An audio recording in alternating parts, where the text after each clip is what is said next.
pessoal, tudo bem? Bom dia, sejam bem-vindos a uma aula de histologia aqui comigo, com o professor Paulo Henrique, ou simplesmente Henrique Souza. Mas para vocês entenderem um pouco sobre os meristemas secundários, é importantíssimo que vocês tenham assistido a aula do professor Marco César, tá? Por quê?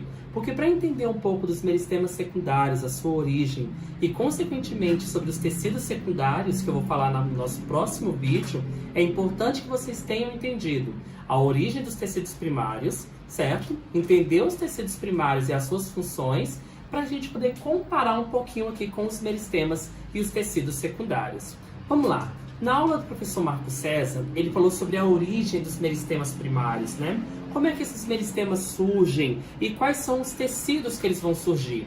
Lá nas plantas, pessoal, em que tem um crescimento primário, o professor Marcos falou do grupo das monocotiledôneas, que são ali plantas angiospermas, mais simples, que tem um caule do tipo estipe, né, que é um caule mais fininho, tem um tipo de raiz um pouco diferenciada, um pouco mais simples, folhas diferenciadas, que a gente vai ver agora, comparando um pouquinho com essas outras plantas de crescimento secundário. Agora, quando eu falo assim, plantas com crescimento secundário, o que quer dizer isso? Vamos imaginar a seguinte situação.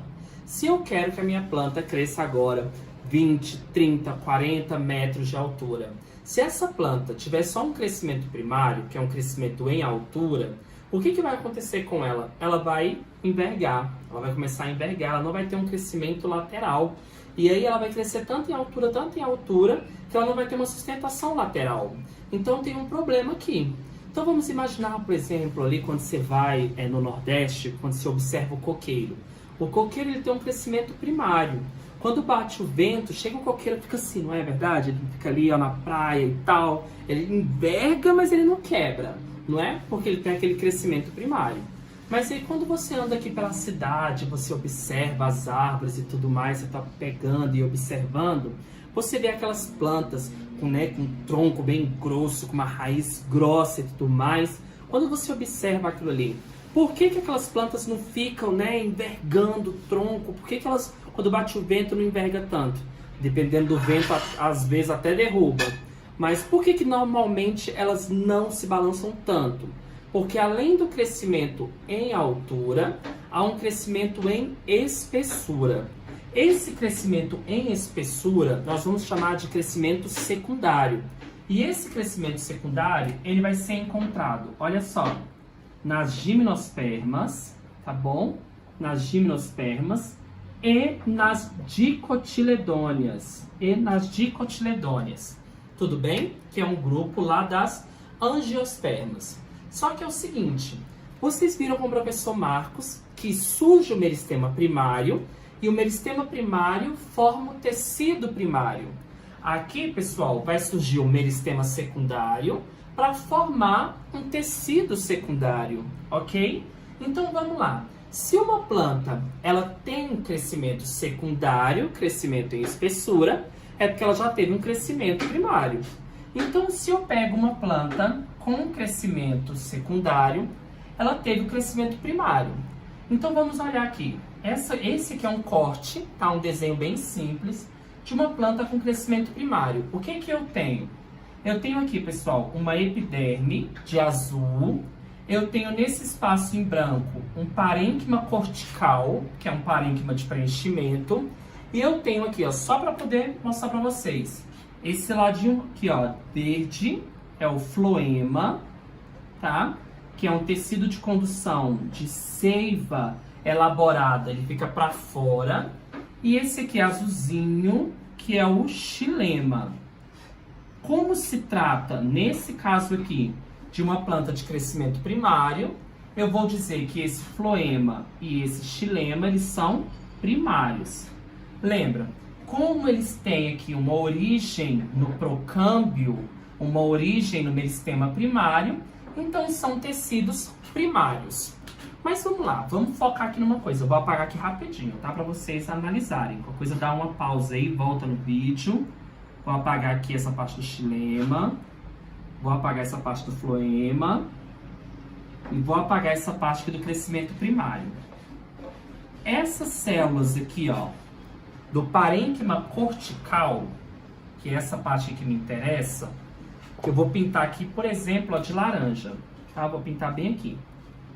Essas células que ficam entre a epiderme e os vasos de condução, elas vão sofrer um processo conhecido como desdiferenciação. Desdiferenciação, que nós chamamos de desdiferenciação do parênquima cortical. Quando ela sofre essa desdiferenciação, ela vai formar dois meristemas secundários, ou seja, dois tecidos meristemáticos, para então formar os meus tecidos secundários. Então, essas células aqui vão dar origem a uma outra, olha só, a um outro conjunto de células que eu vou chamar de meristemas secundários. Observem aqui comigo o que vai acontecer. Observem o espessamento da coisa. Vai surgir, a partir daquela desdiferenciação, um tecido que eu vou chamar, olha só, de câmbio. Olha só, a partir dele vai surgir um tecidozinho chamado câmbio vascular. Ó, câmbio vascular. Professor, câmbio vascular. Vascular me lembra tecido de condução. Esse câmbio vascular é um meristema, olha só, meristema secundário. O que é legal observar é que cada meristema forma um tecido. Esse câmbio vascular, perceba que tem espaço para fora e para dentro. Eu costumo brincar o seguinte, ó, que esse câmbio vascular, que é um tecido meristemático, é um tecido que tem alta mitose, que sofre muita mitose, tá produzindo muitos tecidos. Ele vai produzir células do xilema para dentro do seu câmbio e para fora ele vai produzir floema. Então percebam, aqui para dentro, ó, ele vai produzir xilema. Então aqui vermelhinho vai ficar o xilema. Professor, peraí, e aquele xilema que já existia? Ele vai ser substituído. Agora percebam, se agora eu tenho um meristema secundário, então esse xilema que surgiu aqui, ele é um xilema secundário. Uai, e o que acontece com aquele outro xilema que existia? Ele foi substituído. Xilema secundário. E o floema? O floema, ele vai ficar aqui, ó, para fora do câmbio. Ó, vou pintar aqui de verdinho. O câmbio vai produzir floema aqui para fora, ó. Muito floema, muito floema. Eu tô pintando aqui de verdinho, pessoal, justamente para ficar essas bolinhas para dar ideia desses vasos, né? Para vocês conseguirem perceber. Olha só. Aí eu vou ter um floema secundário. Vocês estão vendo que a diferença básica de um para o outro é a origem. É porque lá com o professor Marcos, vocês viram que o xilema e o floema, ele vinham de um meristema primário. Aqui, ele está vindo de um meristema secundário. Agora, primeiro que eu formei o câmbio vascular, que formou dois tecidos secundários. O xilema e o floema secundário. Vai formar um segundo câmbio, tá? Um segundo meristema, que eu vou pintar aqui de vermelhinho. Reparem que ao passo que eu vou formando o novo tecido, esse câmbio, né? Esse tecido aqui, ó, ele vai aumentando. Ó, vocês estão vendo, galerinha, que tá aumentando esse espaço? Que antes era uma bolinha pequenininha, agora tá uma bola bem maior. É porque eu vou aumentando, eu vou crescendo em espessura. Percebam, esse câmbio que surgiu, olha só, é o telogênio, tá?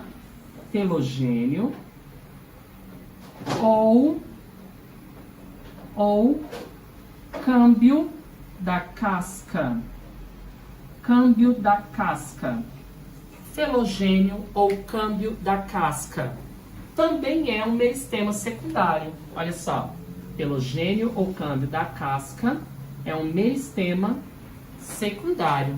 Ou seja, ele é um tecido meristemático que vai ficar sofrendo mitose para produzir mais e mais e mais tecidos. E aí ele produz dois tecidos para a gente aqui bem interessantes. Para dentro do câmbio, aqui ó, entre o felogênio e entre o floema, vai surgir um tecido vivo, um tecidozinho vivo, tá? Que eu tô representando aqui de laranja. Tô pintando aqui ó, bem rapidinho para vocês. Um tecido chamado de feloderme. Feloderme. Vou puxar aqui para vocês, ó. Feloderme. Feloderme.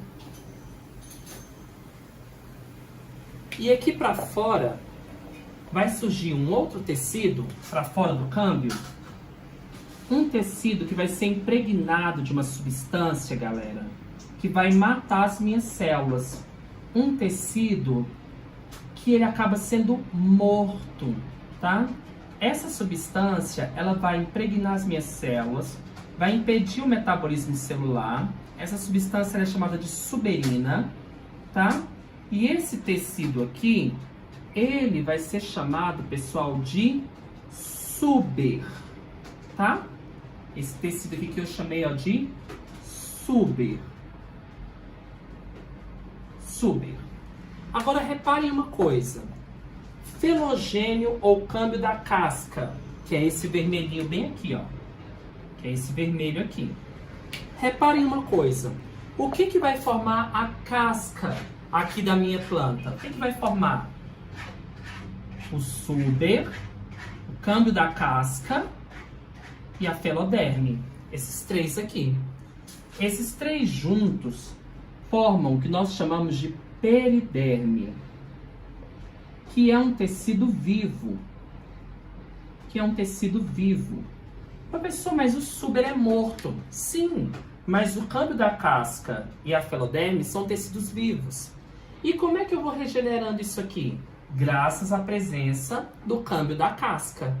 O câmbio da casca, né, que é o felogênio, ele vai repondo essas células. Pessoal, isso aqui foi só a origem. Percebam que agora nós temos uma célula, nós temos um tronco bem maior. Reparem uma outra coisa. Embaixo da casca, ó, nós temos a casquinha aqui, que é o suber, o felogênio e a feloderme. Nós vamos ter o floema secundário, nós vamos ter o vaso responsável pela condução de glicose. Depois nós temos o câmbio vascular e dentro nós vamos ter o xilema secundário. Então percebam o tanto que isso aqui ficou complexo, o tanto que cresceu. Por isso que esse crescimento secundário ele ocorre em gímeno e dicotiledôneas. Galerinha, fica aqui a nossa primeira aula sobre tecidos secundários. A gente vai falar um pouco mais sobre esses tecidos na próxima aula. Aqui foi só a origem deles, como eles aparecem e a importância deles para o desenvolvimento dessas plantas. E olha só, galera, a gente retoma essa aula falando um pouco sobre a periderme. A periderme é um tecido vivo, tá? É um tecido vegetal encontrado nas gimnospermas e nas angiospermas do grupo das dicotiledôneas. E é um grupo, tá? É típico de plantas que apresentam um crescimento secundário, um crescimento em espessura. Esse tecido, ele tem 3 camadas. É o felogênio, a feloderme e o suber. Vamos dar uma olhada aqui nessa imagem do lado? Olha só. Felogênio, que é um meristema secundário, é um tecido metabolicamente ativo, né? Tem ali um índice de mitose muito alto. E ele é o câmbio da casca, porque ele produz feloderme aqui para o interior, para dentro, e produz suber para fora. Suber é um tecido morto, impregnado de suberina, tá bom? Inclusive, se você pegar a casca de uma planta com crescimento secundário, vocês vão perceber que esse tecido mais externo, ele é um tecido mais grosso mesmo. Mas quando você pega, por exemplo, uma casca de uma planta, você consegue arrancar uma casca inteira, você geralmente vai tirar a periderme, que é o tecido vivo, que é o conjunto o conjunto desses três que formam a periderme, certo? A periderme, galerinha, vocês vão encontrar nela uma abertura chamada de lenticelas. Essas lenticelas servem para a circulação do ar, né? Lembrando que aqui dentro existem tecidos metabolicamente ativos, tecidos vivos, né? Que é o caso do felogênio, que é o câmbio da casca, e da feloderme. E o ritidoma, que é uma periderme morta, que se destaca do caule. Quando essa periderme vai sendo trocada, esse ritidoma ele vai sendo trocado, né? Ele vai se destacando do caule. É muito comum observar isso aqui em goiabeiras, tá bom? Em goiabeiras você encontra muito desse ritidoma. Vamos dar uma olhadinha mais aqui nessa imagem. Essa imagem é bem legal, porque ela mostra como funciona a distribuição dos tecidos secundários dentro de uma planta. Olha só, vamos aqui de fora para dentro. Nós temos o suber, que é esse tecido mais externo, que é um tecido morto, impregnado de suberina. O felogênio, que é o câmbio da casca, tá? Que é um tecido meristemático secundário, originado lá do parênquima cortical, da desdiferenciação do parênquima cortical, e a feloderme, que é um tecido vivo. Feloderme é um tecido vivo que surge aqui do câmbio da casca. Os três juntos formam a periderme, que é um tecido vivo. Tudo bem? Vamos voltar um pouquinho a falar do câmbio vascular. O câmbio vascular, tá? É um câmbio que vai produzir vasos condutores, certo? Nos vasos condutores, que são o xilema e o floema, eles têm duas origens. Eles podem vir do câmbio vascular. Quando eles se originam do câmbio vascular, nós vamos chamá-lo de floema e xilema secundário. Por quê? Porque o câmbio vascular é um meristema secundário. Quando o floema e o xilema vierem do procâmbio, como vocês viram na aula do professor Marcos, aí ele vai se chamar floema ou xilema primário. A diferença de um e para o outro é basicamente a origem, né? Se você pegar o floema e o xilema primário, eles vão ter origem no procâmbio. O floema e o xilema secundário vão ter origem no câmbio vascular. As funções, estruturas serão as mesmas, tudo bem? Agora observem, o que nós temos? O câmbio, e para fora do câmbio nós temos o floema, que é um tecido que conduz seiva elaborada, né? Conduz a glicose. E para dentro do floema, aqui para o meio da plantinha, né? Nós temos o alburno e o cerne. O que seria isso, galera? O conjunto desses dois, alburno e cerne, na verdade é o xilema secundário, tá? Só que tem uma diferença entre eles. O alburno, que está mais próximo ao câmbio, né, que é um tecido aqui mais próximo ao câmbio, percebam, é um xilema mais novo, é um xilema recém-sintetizado. Como é que eu sei disso? Quanto mais próximo do câmbio, mais novo ele é, porque o câmbio produziu esse xilema há pouco tempo. Esse alburno, ele é o xilema que está sendo ali ativo, que o câmbio, né, produziu agora, e que esse xilema está levando água, está levando sais para as minhas folhas, está ativo, funcionando.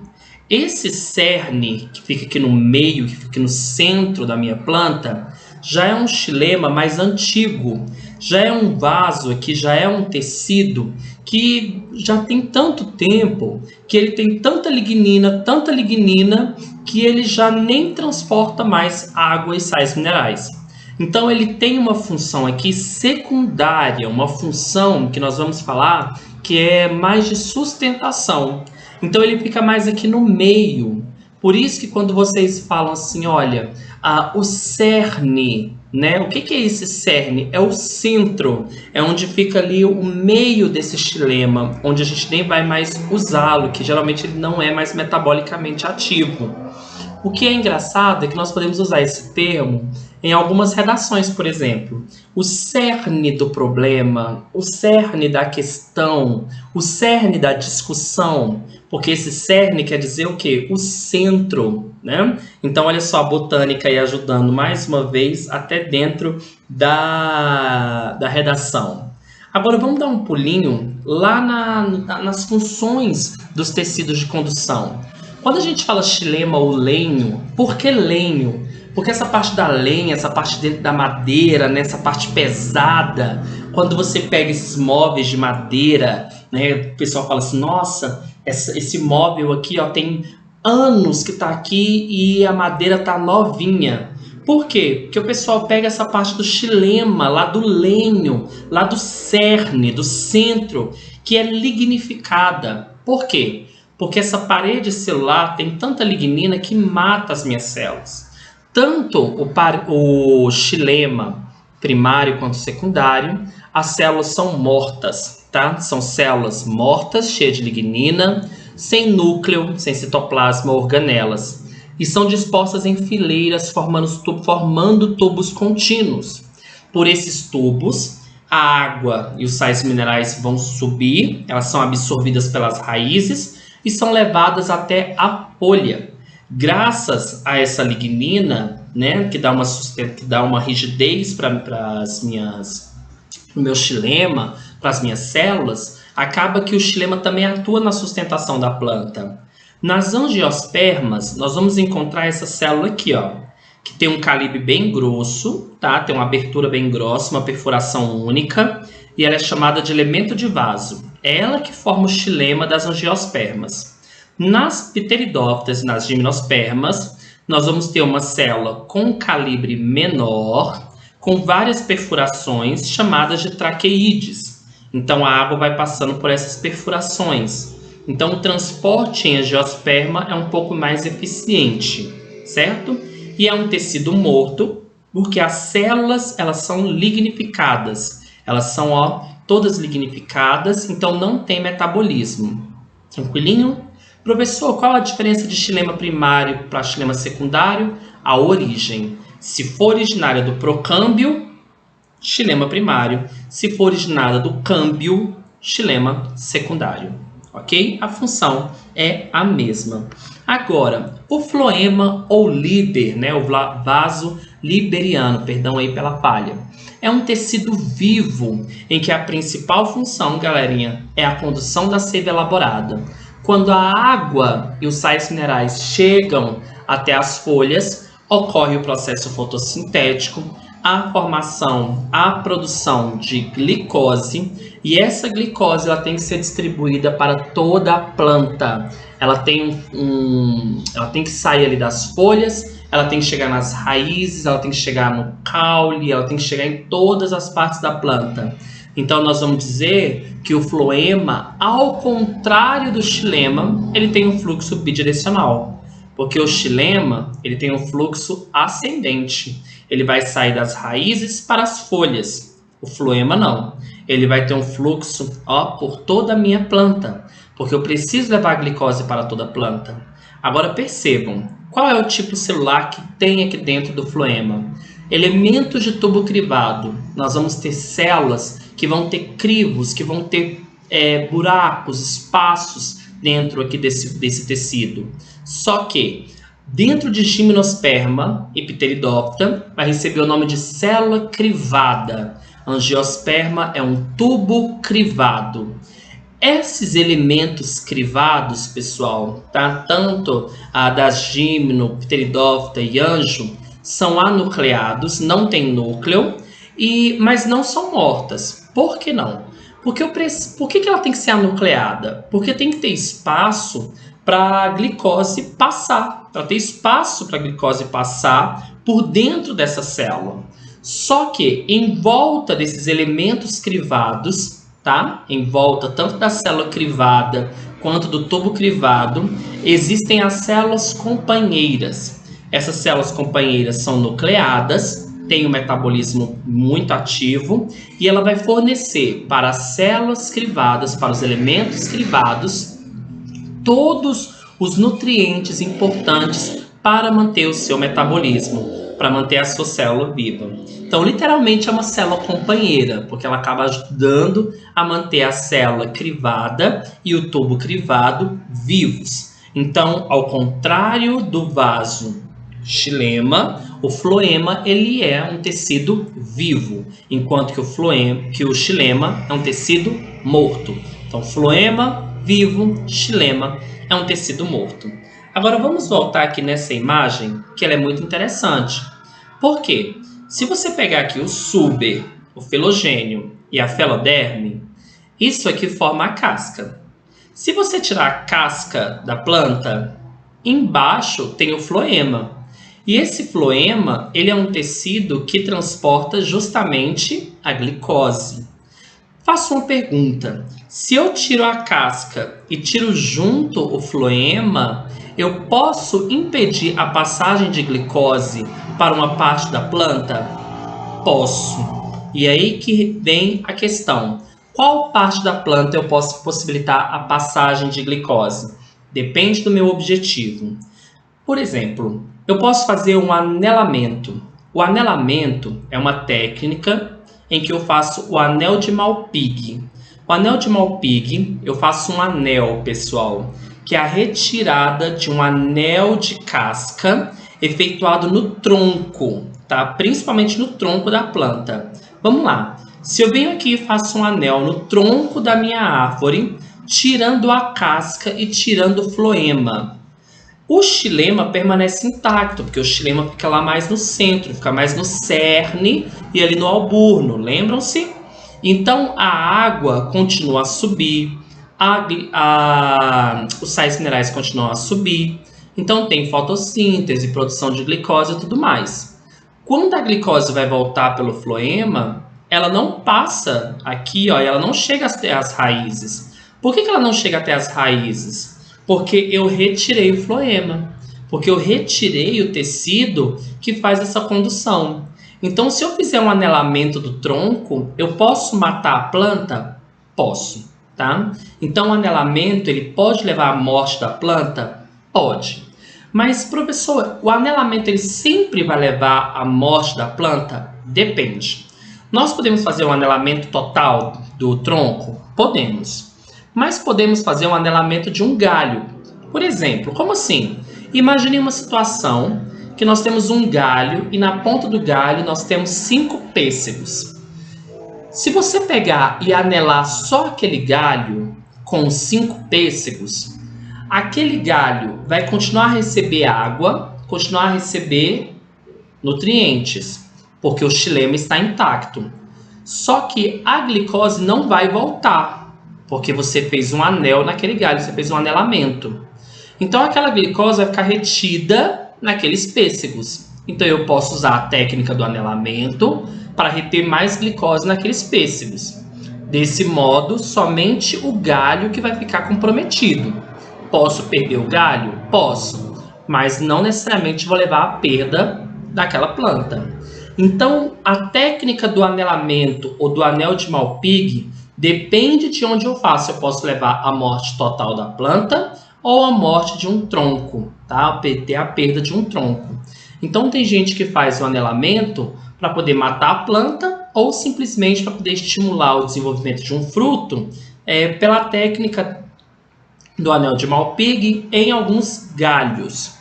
Cuidado com esse anelamento, porque dependendo de onde você anelar, dependendo da região onde você fizer esse anel, aí sim você pode levar à morte total da planta. Como comentado, se você fizer ali na região do tronco, pode causar morte? Pode. Mas se você fizer em um galho, pode só fazer a retenção de glicose em frutos? Pode. Depende do objetivo de cada um. Pessoal, essa foi a nossa aula de histologia vegetal. Espero que vocês tenham gostado. Um beijo grande. Bons estudos e até a fisiologia!